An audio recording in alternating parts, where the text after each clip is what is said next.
Jeshi la Jamhuri ya Kidemokrasia ya Kongo linaendelea kushinikiza kijeshi harakati ya waasi wa M23 pamoja na washirika wao katika mashariki mwa nchi hiyo.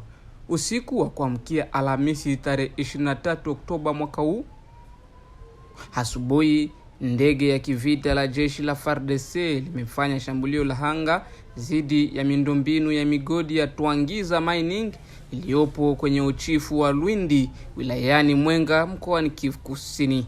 Kwa mujibu wa taarifa kutoka jarida la Tazama DRC, mashambulizo hayo yalilenga matenki ya kuhifadhia mafuta na majenereta ya dharura, hata yale ambayo tayari yalikuwa yafanyi kazi.